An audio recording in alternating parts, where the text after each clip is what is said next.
PSC tips and ട്രിക്സിലേക്ക് ഏവർക്കും സ്വാഗതം. ഇന്നത്തെ ക്ലാസ്സിലൂടെ നമ്മൾ പഠിക്കാനായിട്ട് പോകുന്നത് PSC പരീക്ഷകളിൽ ഇപ്പോൾ സ്ഥിരമായി ചോദ്യങ്ങൾ ചോദിക്കുന്ന ഒരു ടോപ്പിക്കാണ് ആസൂത്രണ കമ്മീഷൻ, അതുപോലെ നീതി ആയോഗ് എന്ന് പറയുന്നത്. അപ്പോൾ ഈ ടോപ്പിക്കുമായി ബന്ധപ്പെടുത്തിയ ചോദ്യങ്ങളില്ലാത്ത ചോദ്യപേപ്പർ നമുക്കിപ്പോൾ കാണാനായിട്ട് കിട്ടത്തില്ല. അപ്പോൾ അത്രത്തോളം ഇമ്പോർട്ടൻ്റ് ആയിട്ടുള്ളൊരു ടോപ്പിക്കാണ്. അപ്പോൾ നമുക്ക് ക്ലാസ്സിലോട്ട് കടക്കാം. അതിന് മുന്നേ ചാനൽ സബ്സ്ക്രൈബ് ചെയ്യാതെ കാണുന്നവരുണ്ടെങ്കിൽ തീർച്ചയായിട്ടും ചാനൽ സബ്സ്ക്രൈബ് ചെയ്യുക. വീഡിയോ കണ്ടിട്ട് ഇഷ്ടമായിട്ടുണ്ടെങ്കിൽ ലൈക്ക് ചെയ്യുക. അതുപോലെ നിങ്ങളുടെ സജഷൻസ് എന്തുണ്ടെങ്കിലും താഴെ കമൻറ്റായിട്ട് അറിയിക്കുക. മാക്സിമം ഉദ്യോഗാർത്ഥികൾക്ക് വീഡിയോസ് ഷെയർ ചെയ്ത് കൊടുക്കുക. പിന്നെ നമ്മുടെ ടെലിഗ്രാമിൻ്റെ കാര്യം എല്ലാവർക്കും അറിയാലോ, ജോയിൻ ചെയ്യുക. ജോയിൻ ചെയ്യാത്തവരുണ്ടെങ്കിൽ ഫ്രീ ആയിട്ട് തന്നെ ജോയിൻ ചെയ്യാവുന്നതാണ്. താഴെ കമൻറ്റ് ബോക്സിൽ ഫസ്റ്റ് കമൻ്റായിട്ട് ടെലിഗ്രാമിൻ്റെ ലിങ്ക് കൊടുത്തിട്ടുണ്ട്. അപ്പോൾ നോട്ട്ബുക്കും പെന്നൊക്കെ റെഡി ആണല്ലോ, നോട്ട്സ് തയ്യാറാക്കിയിട്ട് തന്നെ പഠിക്കുക കേട്ടോ. ക്ലാസ് ശ്രദ്ധിച്ച് കേൾക്കണേ. ഓക്കെ, അപ്പോൾ നമുക്ക് സ്റ്റാർട്ട് ചെയ്യാം. അപ്പോൾ ആദ്യം തന്നെ നമ്മൾ ആസൂത്രണ കമ്മിറ്റിയെക്കുറിച്ചാണ് പറയുന്നത്. ദേശീയ ആസൂത്രണ കമ്മിറ്റി നിലവിൽ വന്ന വർഷമാണ് 1938. 1938 ദേശീയ ആസൂത്രണ കമ്മിറ്റി നിലവിൽ വരുന്നത്. 1938 ഹരിപുരയിൽ വച്ചുള്ള INC സമ്മേളനത്തിലാണ് ദേശീയ ആസൂത്രണ കമ്മിറ്റി നിലവിൽ വന്നത്. 1938 ഹരിപുര INC ഹരിപുര സമ്മേളനത്തിൽ വച്ചാണ് ദേശീയ ആസൂത്രണ കമ്മിറ്റി നിലവിൽ വരുന്നത്. ഈ ദേശീയ ആസൂത്രണ കമ്മിറ്റിയുടെ അധ്യക്ഷൻ ആരായിരുന്നു? ജവഹർലാൽ നെഹ്റു ആയിരുന്നു. അധ്യക്ഷനാരായിരുന്നു? ജവഹർലാൽ നെഹ്റു ആയിരുന്നു. ഈ ഒരു ദേശീയ ആസൂത്രണ കമ്മിറ്റി നിലവിൽ വന്നതിൻ്റെ തുടർച്ചയായിട്ട് 1946 ഇടക്കാല ഗവൺമെൻറ് ഒരു അഡ്വൈസറി പ്ലാനിംഗ് ബോർഡ് രൂപീകരിച്ചിട്ടുണ്ടായിരുന്നു. അതിൻ്റെ ചെയർമാൻ ആരായിരുന്നു? KC നിയോഗി ആയിരുന്നു. ഓക്കെ, അപ്പോൾ ദേശീയ ആസൂത്രണ കമ്മിറ്റി 1938 ഹരിപുര സമ്മേളനത്തിൽ വച്ച് നിലവിൽ വന്നു. അതിൻ്റെ അധ്യക്ഷൻ ജവഹർലാൽ നെഹ്റു ആണ്. അതിൻ്റെ തുടർച്ചയായിട്ട് 1946 ഇടക്കാല ഗവൺമെൻറ് ഒരു അഡ്വൈസറി പ്ലാനിംഗ് ബോർഡ് രൂപീകരിച്ചു. അതിൻ്റെ ചെയർമാൻ ആരായിരുന്നു? KC നിയോഗി ആയിരുന്നു. അതിൻ്റെ ആദ്യത്തെ റിപ്പോർട്ട് സമർപ്പിച്ച കാലയളവ് ചോദിച്ചു കഴിഞ്ഞാൽ 1948-49 ആദ്യത്തെ റിപ്പോർട്ട് സമർപ്പിച്ചത് അഡ്വൈസറി പ്ലാനിംഗ് ബോർഡിൻ്റെ. ഓക്കെ, ഇനി ഈ ദേശീയ ആസൂത്രണ കമ്മിറ്റിയുടെ രൂപീകരണത്തിന് നേതൃത്വം നൽകിയത് ആരാന്ന് ചോദിച്ചു കഴിഞ്ഞാൽ അധ്യക്ഷൻ നമ്മൾ പറഞ്ഞു നെഹ്റു ആണ്. നേതൃത്വം നൽകിയത് ആരാണ്? സുഭാഷ് ചന്ദ്ര ബോസ് ആണ്. നേതൃത്വം നൽകിയത് ആരാണ്? സുഭാഷ് ചന്ദ്ര ബോസ് ആണ് എന്നുള്ള കാര്യം ഓർത്തിരിക്കുക. ദേശീയ ആസൂത്രണ കമ്മിറ്റിയുടെ രൂപീകരണത്തിന് നേതൃത്വം നൽകിയത് ആരാണ്? സുഭാഷ് ചന്ദ്ര ബോസ് ആണ്. ഓക്കെ ആണല്ലോ. അപ്പോൾ ഇത്രയും പോയിന്റ്സ് ഇമ്പോർട്ടൻ്റ് ആണ്. ഇനി അടുത്തത് നമ്മൾ നോക്കുന്നത് ആസൂത്രണ കമ്മീഷനെ കുറിച്ചാണ്.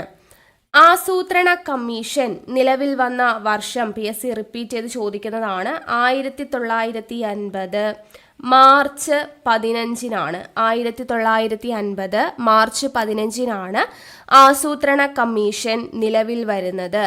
ആസൂത്രണ കമ്മീഷന്റെ ആസ്ഥാനം എവിടെയാണ്? യോജനാ ഭവൻ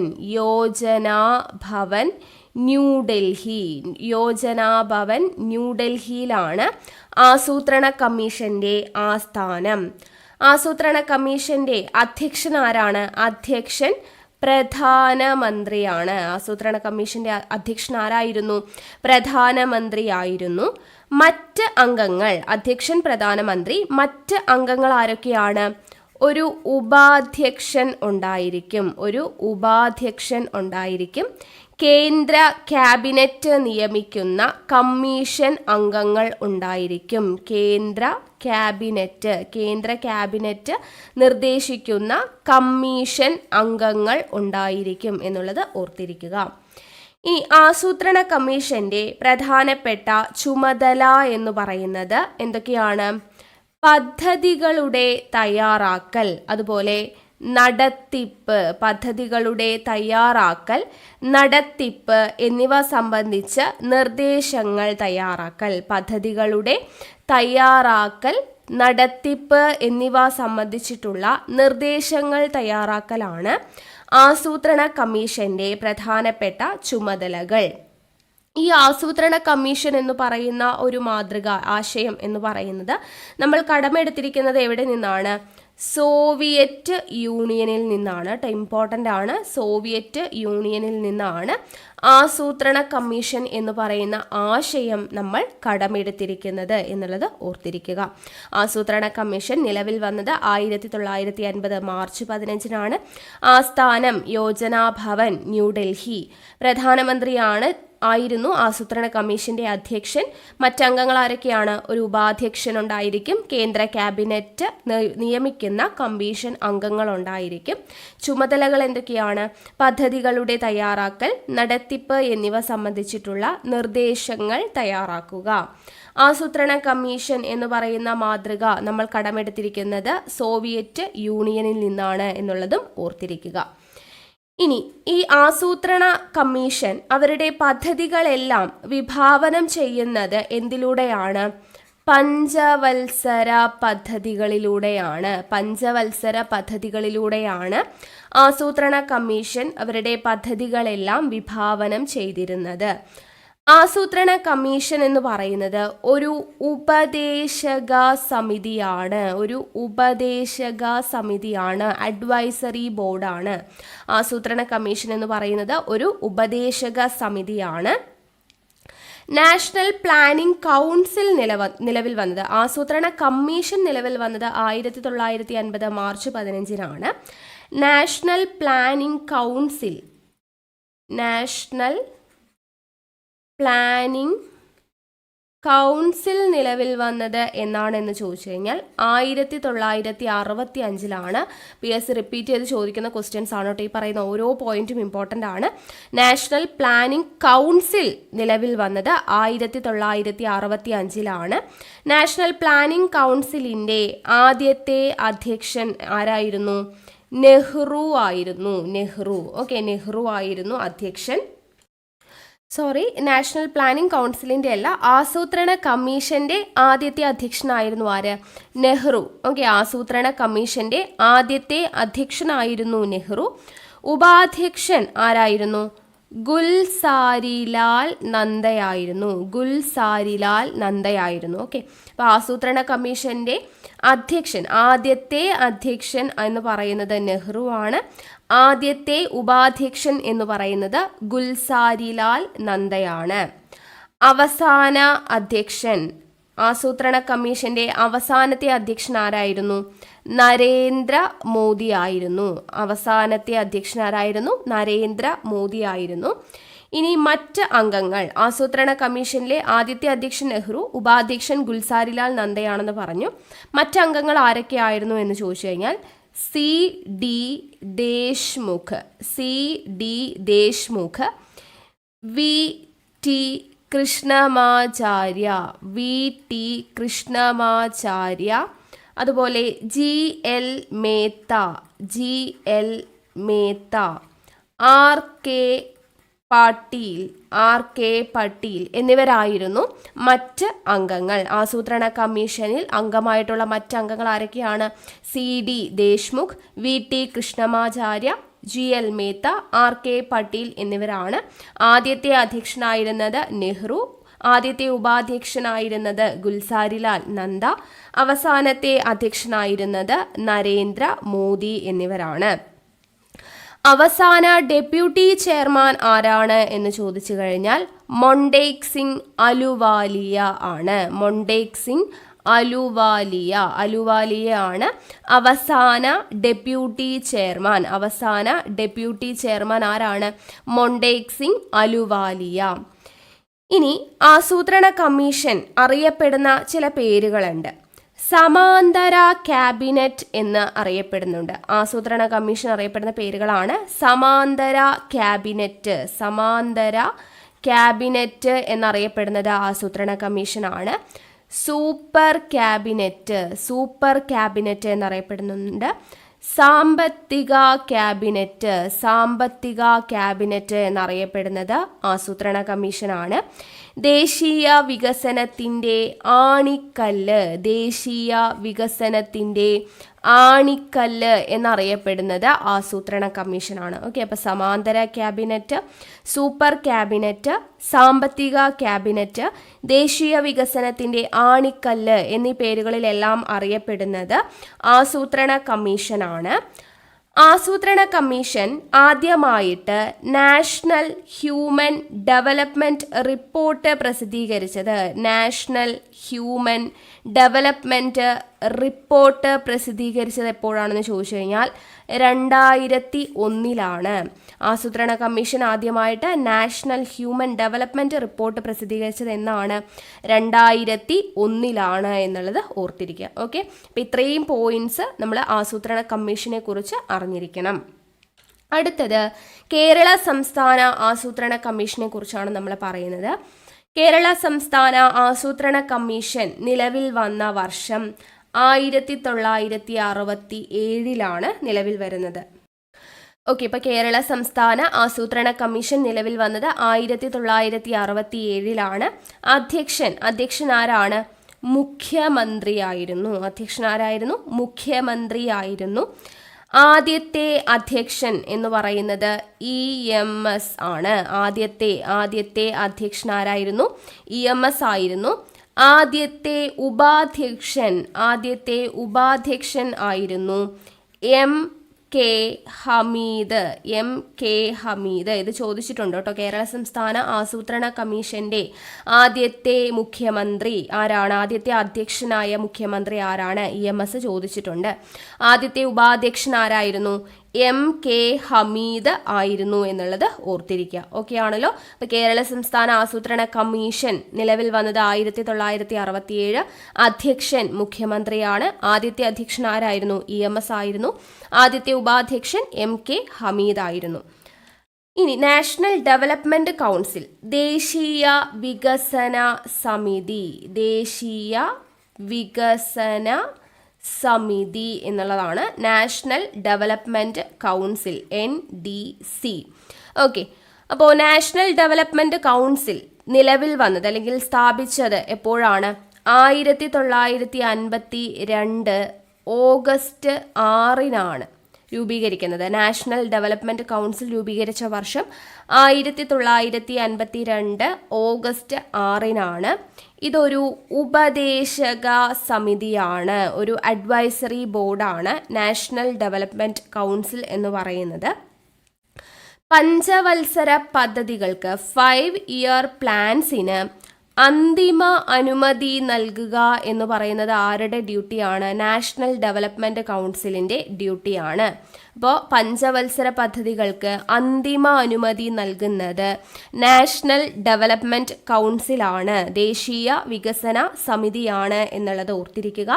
ദേശീയ വികസന സമിതിയുടെ നാഷണൽ ഡെവലപ്മെന്റ് കൗൺസിലിന്റെ ആസ്ഥാനം ന്യൂഡൽഹിയിലെ വിധാൻ ഭവനാണ് ആസ്ഥാനം. ചെയർമാൻ ആരായിരുന്നു? നാഷണൽ ഡെവലപ്മെന്റ് കൗൺസിലിന്റെ ചെയർമാൻ പ്രധാനമന്ത്രിയായിരുന്നു നാഷണൽ ഡെവലപ്മെന്റ് കൗൺസിലിന്റെ ചെയർമാൻ. ആദ്യം ചെയർമാനായ വ്യക്തി ആരാണ്? നെഹ്റു ആണ്. ജവഹർലാൽ നെഹ്റു ആണ് ആദ്യത്തെ ചെയർമാൻ എന്ന് പറയുന്നത്. ഓക്കെ, ഇപ്പോൾ നാഷണൽ ഡെവലപ്മെന്റ് കൗൺസിൽ 1952 ഓഗസ്റ്റ് 6 നിലവിൽ വന്നു. അതൊരു ഉപദേശക സമിതിയാണ്. പഞ്ചവത്സര പദ്ധതികൾക്ക് അന്തിമ അനുമതി നൽകുന്നത് നാഷണൽ ഡെവലപ്മെന്റ് കൗൺസിലാണ്. ആസ്ഥാനം ന്യൂഡൽഹിയിലെ വിധാൻ ഭവൻ. ചെയർമാൻ പ്രധാനമന്ത്രിയാണ്. ആദ്യ ചെയർമാനായത് ആരാണ്? നെഹ്റു ആണ് എന്നുള്ളത് ഓർത്തിരിക്കുക. നാഷണൽ ഡെവലപ്മെന്റ് കൗൺസിലിന്റെ ആദ്യത്തെ സമ്മേളനം നടന്നത് 1952 നവംബർ 8 മുതൽ 9 ദിവസങ്ങളിലായിട്ടാണ് ആദ്യത്തെ സമ്മേളനം നടന്നത് എന്നുള്ളത് ഓർത്തിരിക്കുക. നാഷണൽ ഡെവലപ്മെന്റ് കൗൺസിലിലെ അംഗങ്ങൾ ആരൊക്കെയാണ്? ചെയർമാൻ ഉണ്ടായിരിക്കുമെന്ന് പറഞ്ഞു, പ്രധാനമന്ത്രി ഉണ്ടായിരിക്കും. മറ്റ് അംഗങ്ങൾ എന്ന് പറയുന്നത് കേന്ദ്ര മന്ത്രിമാർ ഉണ്ടായിരിക്കും. സംസ്ഥാന മുഖ്യമന്ത്രിമാർ ഉണ്ടായിരിക്കും. കേന്ദ്ര ഭരണ പ്രദേശങ്ങളിലെ മുഖ്യമന്ത്രി അല്ലെങ്കിൽ അഡ്മിനിസ്ട്രേറ്റേഴ്സ് ഉണ്ടായിരിക്കും. കേന്ദ്ര ഭരണ പ്രദേശങ്ങളിലെ മുഖ്യമന്ത്രിമാർ അല്ലെങ്കിൽ അഡ്മിനിസ്ട്രേറ്റേഴ്സ് ഉണ്ടായിരിക്കും. പിന്നെ അതുപോലെ പ്ലാനിംഗ് കമ്മീഷൻ അംഗങ്ങൾ ഉണ്ടായിരിക്കും. പ്ലാനിംഗ് കമ്മീഷൻ അംഗങ്ങൾ ഉണ്ടായിരിക്കും. അപ്പോൾ ഇത്രയും ചേർന്നതാണ് നാഷണൽ ഡെവലപ്മെന്റ് കൗൺസിൽ. ആരൊക്കെയാണ്? അധ്യക്ഷനായ പ്രധാനമന്ത്രി ഉണ്ടായിരിക്കും, കേന്ദ്രമന്ത്രിമാർ, സംസ്ഥാന മുഖ്യമന്ത്രിമാർ, കേന്ദ്രഭരണ പ്രദേശങ്ങളിലെ മുഖ്യമന്ത്രി അല്ലെങ്കിൽ അഡ്മിനിസ്ട്രേറ്റേഴ്സ്, പ്ലാനിംഗ് കമ്മീഷൻ അംഗങ്ങൾ എന്നിവരടങ്ങുന്നതാണ് നാഷണൽ ഡെവലപ്മെന്റ് കൗൺസിൽ എന്ന് പറയുന്നത്. ഈ ഒരു നാഷണൽ ഡെവലപ്മെന്റ് കൗൺസിൽ പുനഃസംഘടിപ്പിച്ച വർഷമാണ് 1967 October 7. 1967 October 7 National Development Council പുനഃസംഘടിപ്പിച്ചു. ഈ പുനഃസംഘടിപ്പിച്ച കൗൺസിലാണ് വികസന കാര്യങ്ങളിൽ തീരുമാനം എടുക്കുന്നത്. ആരാണ്? 1967 ഒക്ടോബർ 7 പുനഃസംഘടിപ്പിച്ച ഈ ഒരു കൗൺസിലാണ് വികസന കാര്യങ്ങളിൽ തീരുമാനം എടുക്കുന്നത് എന്നുള്ളത് ഓർത്തിരിക്കുക. ഓക്കെ, അപ്പോൾ ഇത്രയും കാര്യങ്ങൾ അവിടെ നാഷണൽ ഡെവലപ്മെന്റ് കൗൺസിലുമായി ബന്ധപ്പെടുത്തി അറിഞ്ഞിരിക്കുക. ഇനി നമ്മൾ നോക്കുന്നത് നീതി ആയോഗിനെ കുറിച്ചാണ്. അപ്പോൾ നീതി ആയോഗ് എന്ന് പറയുന്നത് ആസൂത്രണത്തിന് വേണ്ടി പ്ലാനിംഗ് കമ്മീഷന് പകരം ഇന്ത്യയിൽ നിലവിൽ വന്ന ഭരണ സംവിധാനമാണ്. ആസൂത്രണത്തിന് വേണ്ടിയിട്ട് പ്ലാനിംഗ് കമ്മീഷന് പകരം നിലവിൽ വന്നതാണ് എന്ത്? നീതി ആയോഗ് എന്ന് പറയുന്നത്. നീതി ആയോഗ് നിലവിൽ വന്നത് 2015 ജനുവരി 1 PSC റിപ്പീറ്റ് ചെയ്ത് ചോദിക്കുന്നതാണ്. 2015 ജനുവരി 1 നീതി ആയോഗ് നിലവിൽ വന്നത്. ആരുടെ ശുപാർശ പ്രകാരമാണ്? Independent evaluation office director general Ajay ചിബ്ബറിൻ്റെ നിർദ്ദേശപ്രകാരമാണ്. അജയ് ചിബ്ബർ. ഓക്കെ, ആരാണ് Ajay Chhibber? Independent evaluation office director general. Independent evaluation office director general Ajay ചിബ്ബറിൻ്റെ ശുപാർശ പ്രകാരമാണ് നീതി ആയോഗ് നിലവിൽ വന്നത് എന്നോർക്കുക. നീതി ആയോഗ് നിലവിൽ വന്ന വർഷം 2015 ജനുവരി 1. നീതി ആയോഗിൻ്റെ ഫുൾ ഫോം എപ്പോഴും ചോദിക്കുന്നതാണ്. പൂർണ്ണ രൂപം എന്താണ്? നീതി ആയോഗ് എന്നല്ലേ പറയുന്നത്? നീതി ആയോഗ് എന്നാണ് നമ്മൾ പറയുന്നത്. നീതി ആയോഗിൻ്റെ full form national institution four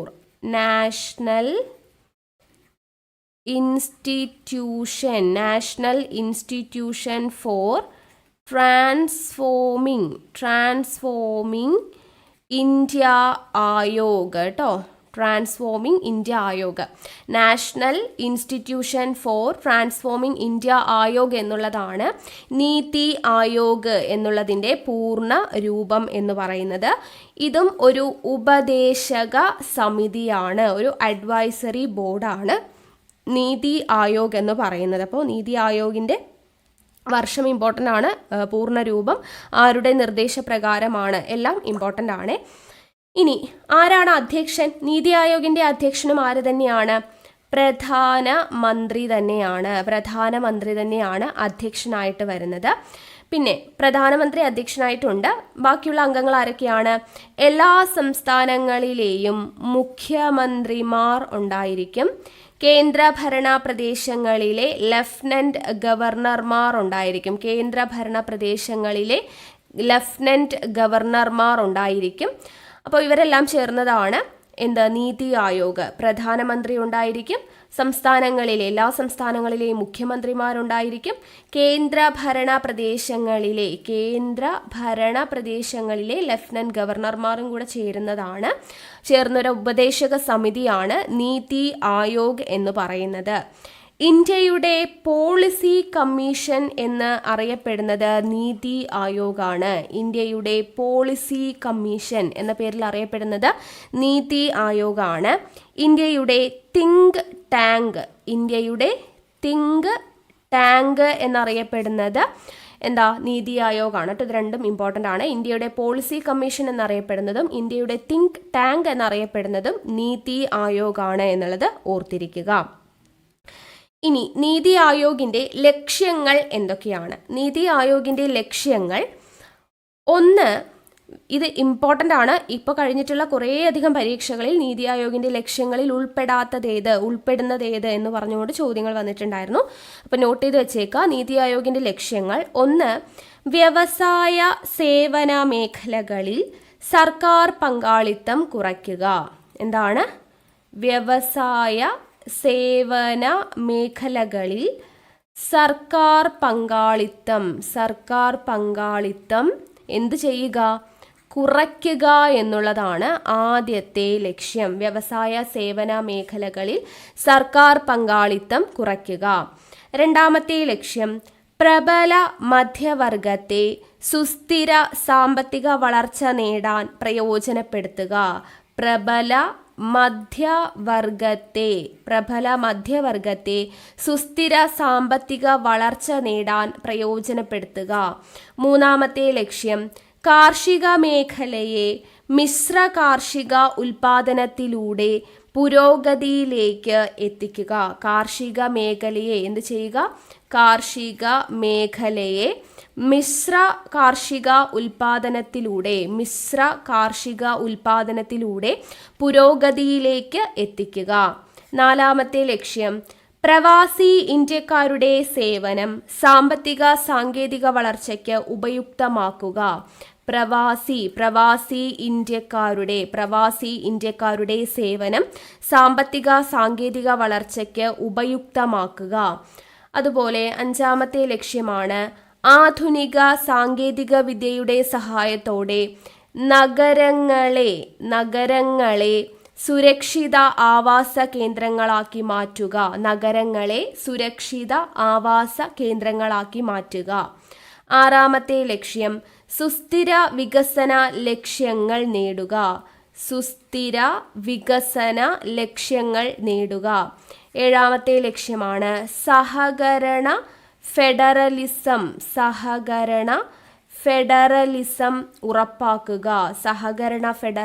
ഉറപ്പാക്കുക.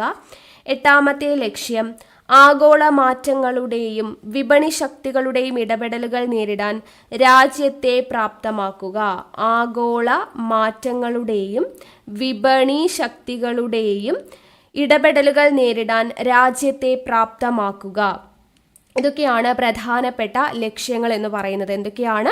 വ്യവസായ സേവന മേഖലകളിൽ സർക്കാർ പങ്കാളിത്തം കുറയ്ക്കുക, പ്രബല മധ്യവർഗത്തെ സുസ്ഥിര സാമ്പത്തിക വളർച്ച നേടാൻ പ്രയോജനപ്പെടുത്തുക, കാർഷിക മേഖലയെ മിശ്ര കാർഷിക ഉൽപാദനത്തിലൂടെ പുരോഗതിയിലേക്ക് എത്തിക്കുക, പ്രവാസി ഇന്ത്യക്കാരുടെ സേവനം സാമ്പത്തിക വളർച്ചയ്ക്ക് ഉപയുക്തമാക്കുക, ആധുനിക സാങ്കേതിക വിദ്യയുടെ സഹായത്തോടെ നഗരങ്ങളെ സുരക്ഷിത ആവാസ കേന്ദ്രങ്ങളാക്കി മാറ്റുക, സുസ്ഥിര വികസന ലക്ഷ്യങ്ങൾ നേടുക, സഹകരണ ഫെഡറലിസം ഉറപ്പാക്കുക, ആഗോള മാറ്റങ്ങളുടെയും വിപണി ശക്തികളുടെയും ഇടപെടലുകൾ നേരിടാൻ രാജ്യത്തെ പ്രാപ്തമാക്കുക. ഇത്രയുമാണ് ലക്ഷ്യങ്ങൾ എന്ന് പറയുന്നത്.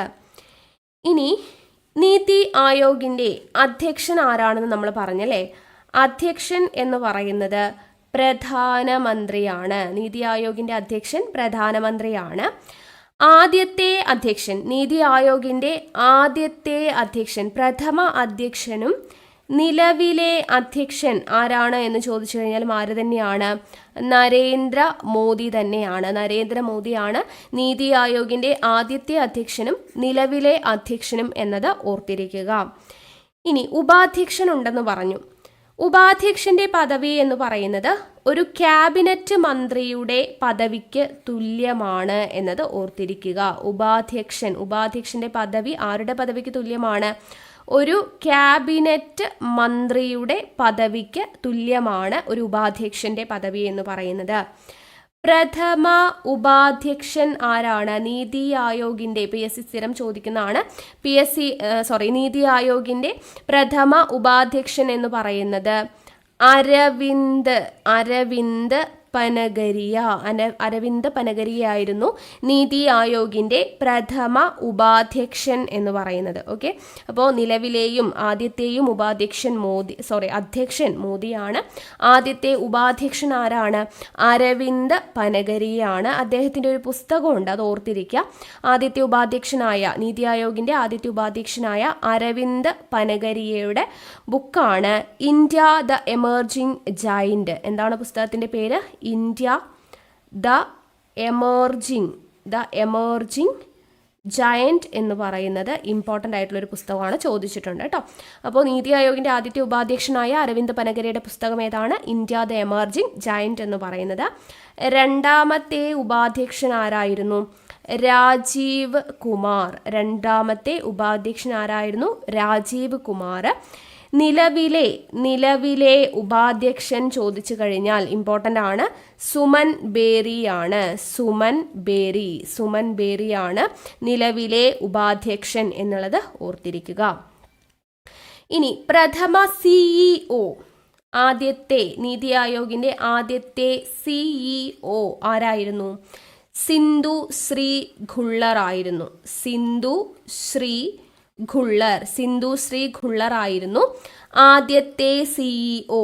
നീതി ആയോഗിൻ്റെ ആദ്യത്തെ CEO സിന്ധു ശ്രീ ഖുള്ളർ ആണ്. ആസൂത്രണ കമ്മീഷന്റെ അവസാനത്തെ മെമ്പർ സെക്രട്ടറി ആരാണ് എന്ന് ചോദിച്ചു കഴിഞ്ഞാൽ ആരാണ്? ആസൂത്രണ കമ്മീഷന്റെ അവസാനത്തെ മെമ്പർ സെക്രട്ടറി കൂടിയായിരുന്നു ആര്? സിന്ധു ശ്രീ ഖുള്ളർ തന്നെയാണ് അവസാനത്തെ മെമ്പർ സെക്രട്ടറി. ഇനി നിലവിലെ CEO ആരാണ്? നിലവിലെ CEO എന്ന് പറയുന്നത് BVR സുബ്രഹ്മണ്യം ആണ്. നിലവിലെ CEO, നീതി ആയോഗിൻ്റെ CEO. ഓക്കെ, അപ്പോൾ ഇത്രയും ഓർത്തിരിക്കുക കേട്ടോ. നിലവിലെ CEO ഓർത്തിരിക്കുക, നിലവിലെ ഉപാധ്യക്ഷൻ ഓർത്തിരിക്കുക, എല്ലാം ഇമ്പോർട്ടൻ്റ് ആണ്. ഇനി ഭരണസമിതിയിലെ അംഗങ്ങളെ കുറിച്ചാണ് പറയുന്നത്. അപ്പം നീതി ആയോഗിൻ്റെ ഭരണസമിതിയിലെ അംഗങ്ങൾ ആരൊക്കെയാണ്? എല്ലാ സംസ്ഥാനങ്ങളിലെയും മുഖ്യമന്ത്രിമാർ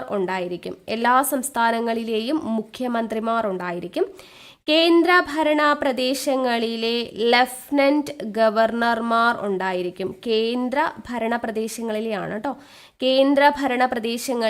ലഫ്റ്റനന്റ് ഗവർണർമാർ ഉണ്ടായിരിക്കും. പ്രധാനമന്ത്രി നിയോഗിക്കുന്ന ഒരു ഉപാധ്യക്ഷൻ ഉണ്ടായിരിക്കും. പിന്നെ സ്ഥിരം അംഗങ്ങൾ ഉണ്ടായിരിക്കും.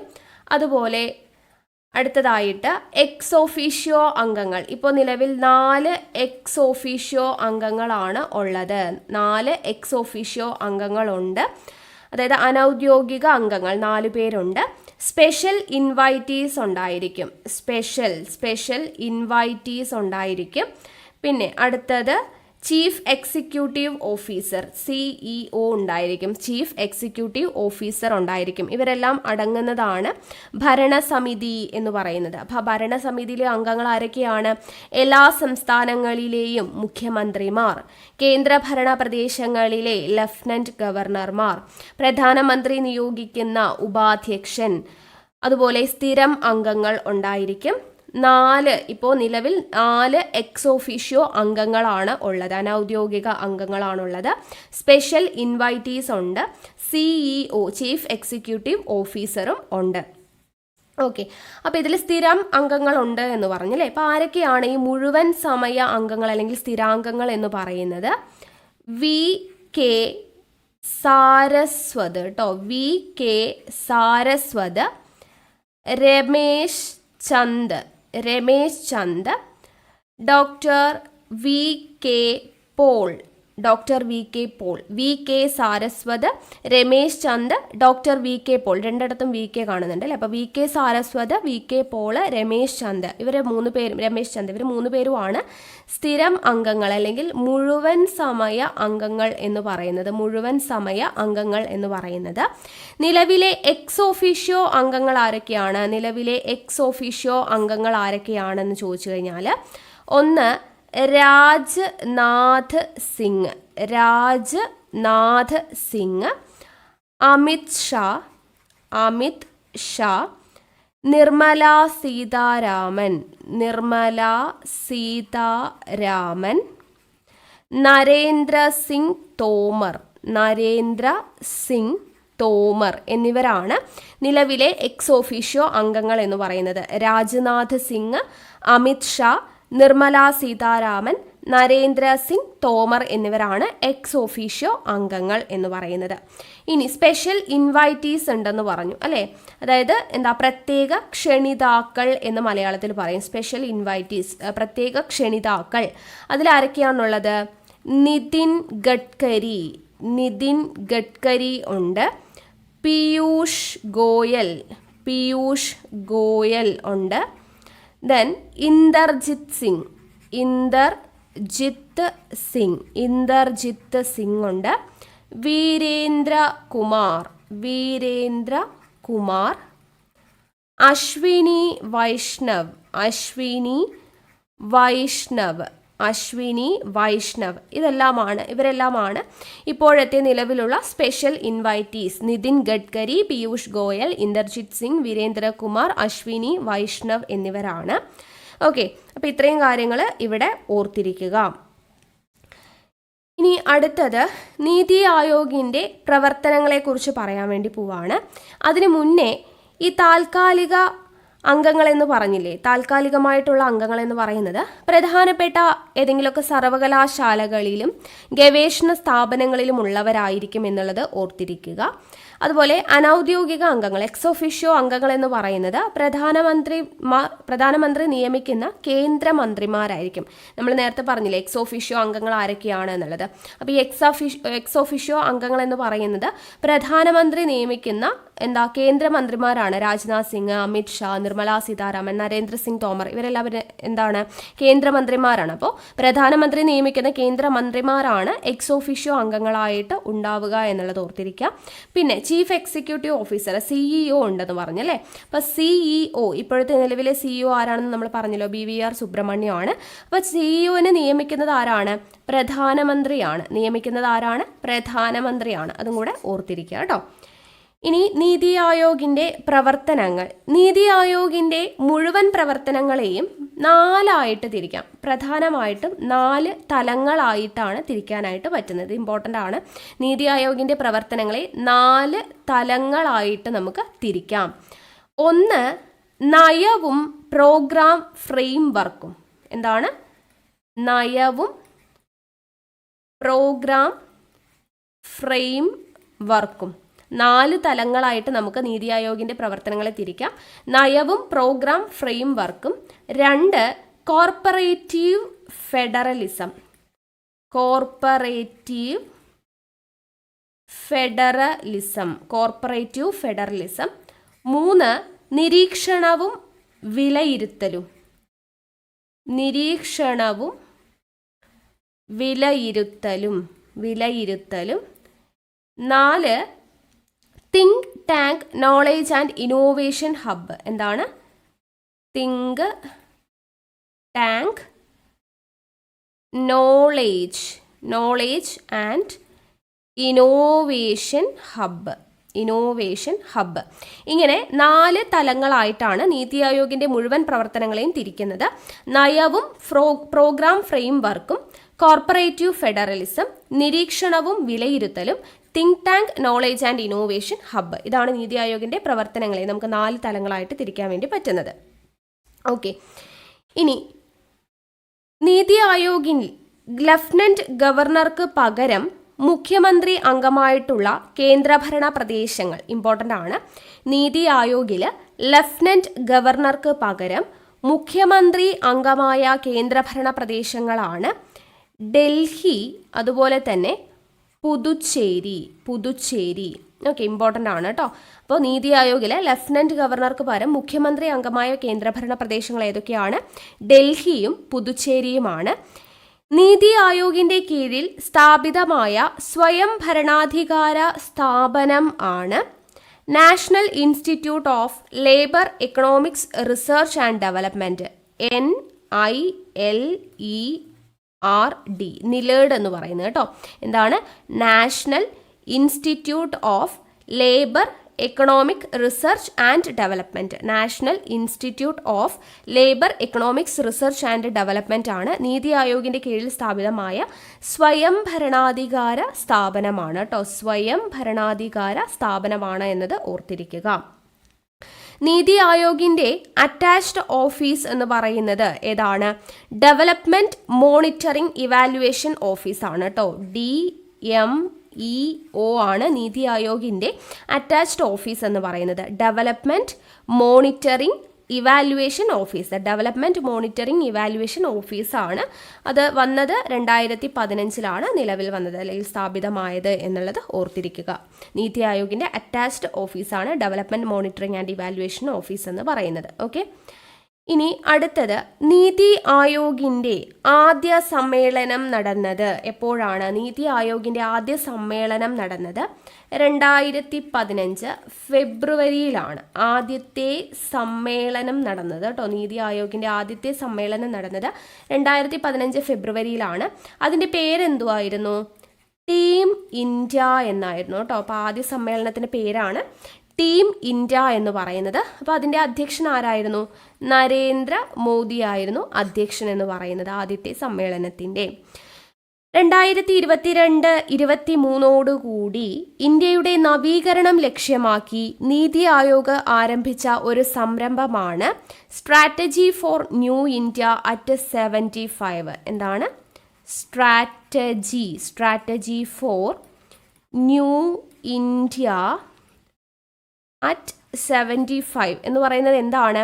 2022-23 കൂടിയിട്ട് ഇന്ത്യയുടെ നവീകരണം ലക്ഷ്യമാക്കി നീതി ആയോഗ് ആരംഭിച്ച ഒരു സംരംഭമാണ് strategy for new India at 75 എന്ന് പറയുന്നത്. 2021 NITI Aayog healthy States progressive India റിപ്പോർട്ടിൽ വലിയ സംസ്ഥാനങ്ങളുടെ വിഭാഗത്തിൽ 1-ാം സ്ഥാനം നേടിയ സംസ്ഥാനം നമ്മുടെ കേരളമാണ് എന്നത് ഓർത്തിരിക്കുക. 2021 NITI Aayog healthy States progressive India റിപ്പോർട്ടിൽ വലിയ സംസ്ഥാനങ്ങളുടെ വിഭാഗത്തിൽ 1-ാം സ്ഥാനം നേടിയ സംസ്ഥാനം നമ്മുടെ കേരളമാണ്. സുസ്ഥിര വികസന സൂചിക 2020-21 1-ാം സ്ഥാനം നേടിയതും നമ്മുടെ കേരളമാണ്. സുസ്ഥിര വികസന സൂചിക 2020-21 1-ാം സ്ഥാനം നേടിയതും നമ്മുടെ കേരളമാണ് എന്നുള്ളത് ഓർത്തിരിക്കുക. ഓക്കെ, ഇനി അടുത്തത് നമുക്ക് നീതി ആയോഗിൻ്റെയും ആസൂത്രണ കമ്മീഷൻ്റെയും ഘടന തമ്മിൽ ഒന്ന് താരതമ്യം ചെയ്ത് പഠിക്കാൻ വേണ്ടിയിട്ട് നോക്കാം. ഓക്കെ, അപ്പോൾ ഇവിടെ ഞാൻ നീതി ആയോഗ് എന്ന് എഴുതിയിട്ടുണ്ട്. ഇവിടെ ആസൂത്രണ കമ്മീഷൻ ഇത് രണ്ടും തമ്മിൽ എങ്ങനെയാണ് ഘടനയിൽ വ്യത്യാസപ്പെട്ടിരിക്കുന്നത് എന്നുള്ളത് മനസ്സിലാക്കി പഠിക്കാം. അപ്പോൾ ആദ്യം നീതി ആയോഗിലെ ആണെങ്കിലും ആസൂത്രണ കമ്മീഷൻ്റെ ആണെങ്കിലും ഘടനയാണ് പറയുന്നത് കേട്ടോ. അപ്പോൾ അധ്യക്ഷൻ നീതി ആയോഗിൻ്റെ അധ്യക്ഷൻ ആരാണ്? പ്രധാനമന്ത്രിയാണ്. ആസൂത്രണ കമ്മീഷൻ്റെ അധ്യക്ഷൻ ആരാണ്? പ്രധാനമന്ത്രി തന്നെയാണ്. ഇനി ഭരണസമിതി എന്ന് പറയുന്നത് നീതി ആയോഗിൻ്റെ ഭരണസമിതി നമ്മളിപ്പോൾ പഠിച്ചു. ആരാണ്? ഗവേണിംഗ് കൗൺസിലാണ് കേട്ടോ. ഗവേണിംഗ് കൗൺസിൽ ഇത് ഇമ്പോർട്ടൻ്റ് ആണ്, ചോദിച്ചിട്ടുണ്ട്. നീതി ആയോഗിൻ്റെ ഭരണസമിതി ഗവേണിംഗ് കൗൺസിൽ എന്നാണ് അറിയപ്പെടുന്നത്. അതിൽ ആരൊക്കെ ഉണ്ടായിരിക്കും? പ്രധാനമന്ത്രി ഉണ്ടായിരിക്കും, മുഖ്യമന്ത്രി ഉണ്ടായിരിക്കും, ലഫ്റ്റനന്റ് ഗവർണർമാർ ഉണ്ടായിരിക്കും അല്ലേ? ലഫ്റ്റനന്റ് ഗവർണർമാർ ഉണ്ടായിരിക്കും, പ്രത്യേക ക്ഷണിതാക്കൾ അതായത് സ്പെഷ്യൽ ഇൻവൈറ്റീസ് ഉണ്ടായിരിക്കും. ഇവരെല്ലാം ചേരുന്നതാണ് എന്ത്? ഭരണസമിതി, നീതി ആയോഗിൻ്റെ ഭരണസമിതി. എന്നാൽ ആസൂത്രണ കമ്മീഷൻ്റെ ഭരണസമിതി എന്ന് പറയുന്നത് ഏതാണ്? നാഷണൽ ഡെവലപ്മെൻറ്റ് കൗൺസിലാണ്. National development council. അപ്പോൾ അതിൽ ആരൊക്കെ ഉണ്ടായിരിക്കും? പ്രധാനമന്ത്രി ഉണ്ടായിരിക്കും, കേന്ദ്ര മന്ത്രിസഭ ഉണ്ടായിരിക്കും, മുഖ്യമന്ത്രിമാർ ഉണ്ടായിരിക്കും, കേന്ദ്രഭരണ പ്രദേശങ്ങളിലെ പ്രതിനിധികൾ ഉണ്ടായിരിക്കും, പ്ലാനിംഗ് കമ്മീഷൻ അംഗങ്ങളുണ്ടായിരിക്കും. പ്ലാനിംഗ് കമ്മീഷൻ അംഗങ്ങളുണ്ടായിരിക്കും. അപ്പോൾ ഇതെല്ലാം കൂടെ ചേരുന്നതാണ് നാഷണൽ ഡെവലപ്മെൻറ്റ് കൗൺസിൽ. അതാണ് ആസൂത്രണ കമ്മീഷൻ്റെ ഭരണസമിതി. നീതി ആയോഗിൻ്റെ ഭരണസമിതി ചോദിച്ചു കഴിഞ്ഞാൽ ഗവേണിംഗ് കൗൺസിലാണ്. ഓക്കെ ആണല്ലോ. ഇനി ഉപാധ്യക്ഷനെ നിയമിക്കുന്നത് ആരാണ് എന്നുള്ളത്. അത് നീതി ആയോഗിൽ ഉപാധ്യക്ഷനെ നിയമിക്കുന്നത് ആരാണ്? പ്രധാനമന്ത്രിയാണ് നീതി ആയോഗിൽ ഉപാധ്യക്ഷനെ നിയമിക്കുന്നത്. എന്നാൽ ആസൂത്രണ കമ്മീഷനിൽ ഉപാധ്യക്ഷനെ നിയമിക്കുന്ന ആരാണ്? ക്യാബിനറ്റ്. ആസൂത്രണ കമ്മീഷനിൽ ഉപാധ്യക്ഷനെ നിയമിക്കുന്നത് ക്യാബിനറ്റ് ആണ് എന്നുള്ളത് ഓർത്തിരിക്കുക. അടുത്തത് എക്സ് ഒഫീഷ്യോ അംഗങ്ങൾ, അനൗദ്യോഗിക അംഗങ്ങൾ എന്ന് പറയുന്നത് നീതി ആയോഗിൽ ആരായിരുന്നു? കേന്ദ്ര മന്ത്രിസഭയിലുള്ളവരാണ് അല്ലേ? കേന്ദ്ര മന്ത്രിസഭയിലുള്ളവരാണ് എക്സ് ഒഫീഷ്യോ അംഗങ്ങൾ എന്നുള്ളത് നമ്മൾ പറഞ്ഞു. എന്നാൽ ആസൂത്രണ കമ്മീഷനിലോ ആസൂത്രണ മന്ത്രിയാണ് എക്സ് ഒഫീഷ്യോ അംഗങ്ങളിൽ വരിക. ആസൂത്രണ മന്ത്രിയാണ് എക്സ് ഒഫീഷ്യോ അംഗങ്ങളിൽ വരുന്നത്. ഇനി ഓഫീസ് മാനേജ്മെന്റ് എന്ന് പറയുന്നത് നീതി ആയോഗിന്റെ കേസിൽ ആരാണ്? CEO ആണ്. ഇവിടെയാണെങ്കിലോ ആസൂത്രണ കമ്മീഷനിലാണെങ്കിൽ ആസൂത്രണ സെക്രട്ടറിയാണ്. ആസൂത്രണ സെക്രട്ടറിയാണ് ഓഫീസ് മാനേജ്മെന്റിൽ വരുന്നത്. നീതി ആയോഗിന്റെ കേസിലാണെങ്കിൽ CEO ആണ്. ഓക്കെ, അപ്പോൾ ഇതാണ് ഘടനയിലുള്ള വ്യത്യാസം എന്ന് പറയുന്നത്. നീതി ആയോഗും ആസൂത്രണ കമ്മീഷനും തമ്മിലുള്ള വ്യത്യാസം. ആസൂത്രണ കമ്മീഷൻ അധ്യക്ഷൻ എന്ന് പറയുന്നത് ആസൂത്രണ കമ്മീഷനിലും നീതി ആയോഗിലും സെയിം ആണ്, പ്രധാനമന്ത്രി തന്നെയാണ്. ഭരണസമിതി ഘടനയിൽ വ്യത്യാസം. നീതി ആയോഗിൽ ആരാണ്? ഗവേണിംഗ് കൗൺസിലാണ്. ആസൂത്രണ കമ്മീഷനിലാകുമ്പോൾ NDC ആണ്, നാഷണൽ ഡെവലപ്മെന്റ് കൗൺസിലാണ്. ഇവിടെ ഉപാധ്യക്ഷനെ നിയമിക്കുന്നത് നീതി ആയോഗിൽ പ്രധാനമന്ത്രിയാണ്, ആസൂത്രണ കമ്മീഷനിൽ ക്യാബിനറ്റ് ആണ്. എക്സ് ഒഫീഷ്യോ അനൗദ്യോഗിക അംഗങ്ങൾ എന്ന് പറയുന്നത് നീതി ആയോഗിൽ കേന്ദ്രമന്ത്രിസഭയിലുള്ള മന്ത്രിമാരാണ്. ആസൂത്രണ കമ്മീഷനിലാണെങ്കിൽ ആസൂത്രണ മന്ത്രിമാരാണ്. ഓഫീസ് മാനേജ്മെന്റ് എന്ന് പറയുമ്പോൾ നീതി ആയോഗിൽ CEO ആണ്, ആസൂത്രണ കമ്മീഷനിലാണെങ്കിൽ ആസൂത്രണ സെക്രട്ടറിയാണ്. ഓക്കെ, അപ്പോൾ ഇത്രയും കാര്യങ്ങളാണ് നമുക്ക് നീതി ആയോഗും അതുപോലെ ആസൂത്രണ കമ്മീഷനുമായിട്ട് ബന്ധപ്പെടുത്തി പഠിക്കാനായിട്ടുള്ളത്. അപ്പോൾ ഇത് ക്ലിയർ ആയെന്ന് വിശ്വസിക്കുന്നു. നോട്ട്സ് എല്ലാം തയ്യാറാക്കിയിട്ട് തന്നെ പഠിച്ചിട്ടുണ്ടാവുമെന്ന് വിശ്വസിക്കുന്നു. അപ്പം നാളെ പരീക്ഷ എഴുതാൻ പോകുന്ന എല്ലാ ഉദ്യോഗാർത്ഥികൾക്കും ഓൾ ദ ബെസ്റ്റ് പറയുവാണ്. നമ്മുടെ ക്ലാസ്സുകളെല്ലാം നിങ്ങൾക്ക് പ്രയോജനപ്പെട്ടു എന്ന് വിശ്വസിക്കുന്നു. ഉറപ്പായിട്ടും നിങ്ങൾക്ക് ആ ഭാഗത്ത് നിന്നെല്ലാം മാർക്ക് സ്കോർ ചെയ്യാൻ വേണ്ടി പറ്റട്ടെ. ഓക്കെ, അപ്പോൾ എല്ലാവർക്കും ഓൾ ദ ബെസ്റ്റ് പറയുവാണ്. അടുത്ത ക്ലാസ്സുമായിട്ട് വീണ്ടും കാണാം. താങ്ക്